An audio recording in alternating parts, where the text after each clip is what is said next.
some passages from Dan Mason's forthcoming book, Faded Glory, which I am soon to read.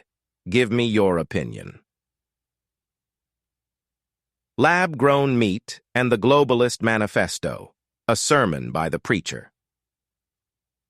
The first Elmdale church bell rang on Sunday morning, calling the faithful to worship in the little town of Elmdale, which lay between vast grasslands and farms.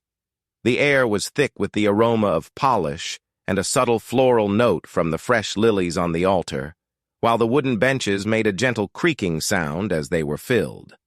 Stepping up to the pulpit was Pastor Jonathan Miles, a middle-aged guy with a warm look and a well-worn Bible.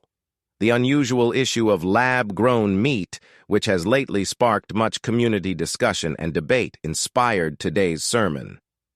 Dear congregation, today we gather not only in worship, but in contemplation of a matter that touches the essence of our lives. Our sustenance, Pastor Miles started, his voice gently bouncing off the stained glass windows. His congregation's expressions were a combination of interest and worry as he paused to survey them. You might be familiar with the concept of lab-grown meat, made from cells, rather than from God's sun-drenched fields. This innovation in food technology is being hailed by scientists and large corporations. Some people nodded in agreement, while others scowled in displeasure. The cathedral was filled with murmurs.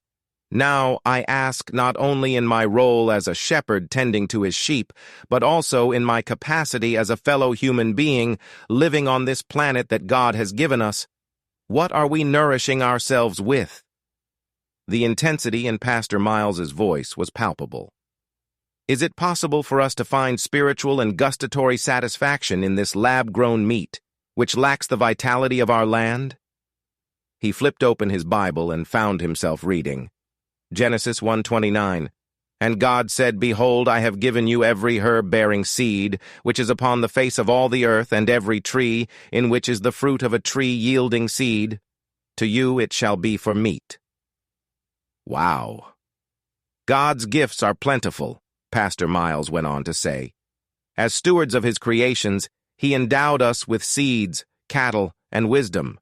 But behold, a new creation has emerged, one that was conceived in a flask rather than on earth, produced in an artificial environment devoid of natural elements, using fluorescent lighting and stainless steel receptacles.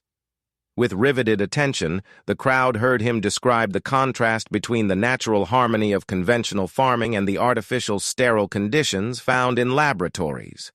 Inquiring about who would gain from this new meat, he looked around the seats. Who is it trying to gain control of the food we eat? The small farmer who is essential to our communities, or the globalists and mega-corporations? With his hands firmly grasping the pulpit's edges, Pastor Miles leaned forward. Hey there, buddies. We're at a crossroads. As custodians of our planet, we are obligated to do more than simply eat.